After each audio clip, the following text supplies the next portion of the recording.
ये कहानी है उस नौजवान की जिसे मक्का का सबसे अमीर इंसान कहा जाता था और उसने अपनी सारी दौलत बस एक पल में छोड़ दी।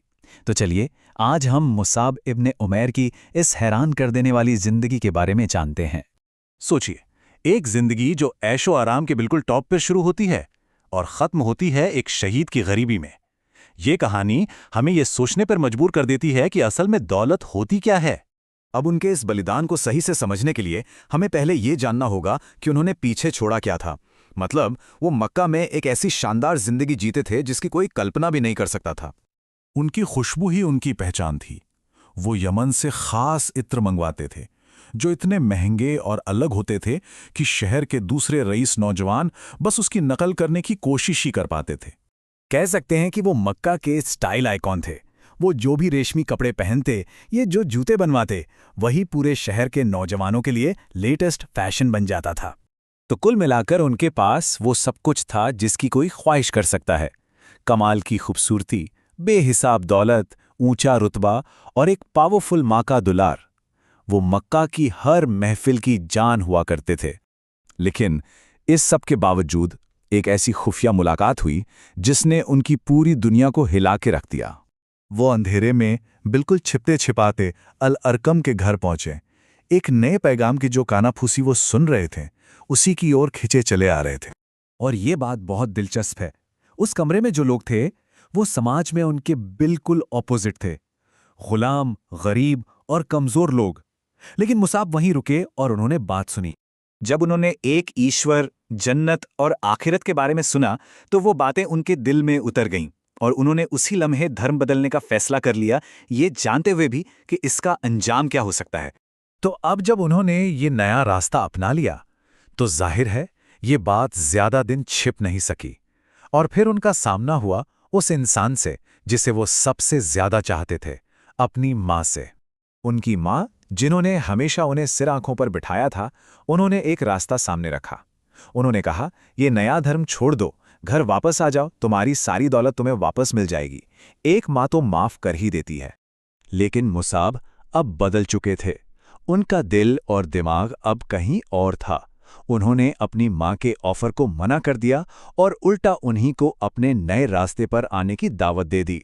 तो अब बात फैसले की थी। उनकी माँ ने उन्हें उनकी सारी दौलत और जायदाद से बेदखल कर दिया और मुसाब ने बड़ी खामोशी से ये फैसला मान लिया। वो बस अपने पहने हुए कपड़ों में घर से निकल गए, हमेशा के लिए। तो जब उन्होंने अपनी सारी दुनियावी दौलत खो दी, तब उन्हें एक ऐसी चीज मिली जो उससे कहीं ज्यादा कीमती थी, एक मकसद। पैगंबर ने मुसाब में उनकी पुरानी दौलत नहीं देखी। उन्होंने देखा उनका किरदार, उनकी अक्लमंदी और उनकी बात करने का हुनर। इसीलिए उन्होंने उन्हें एक बहुत बड़ा और जरूरी काम सौंपा, मदीना जाकर लोगों को इस्लाम के बारे में बताना। और उनकी कामयाबी का तरीका भी देखिए।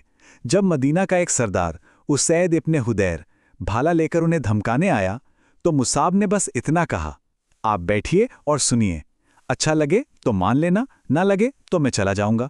नतीजा, उसैद ने उसी वक्त इस्लाम कबूल कर लिया और फिर शहर के बाकी सरदारों को भी ले आए। और महज 1 साल के अंदर उनकी मेहनत का नतीजा देखिए। वो जब हज के लिए मक्का वापस आए तो उनके साथ मदीना के 70 से ज्यादा नए मुसलमान थे। और जब पैगंबर ने उन्हें बाद में देखा फटे पुराने पैबंद लगे कपड़ों में, तो उन्हें मुसाब के मक्का वाले शानदार दिन याद आ गए और उनकी आंखों में आंसू आ गए।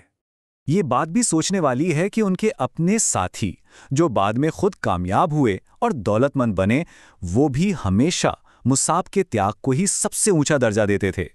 वो मानते थे कि मुसाब का असली इनाम तो आखिरत में मिलेगा।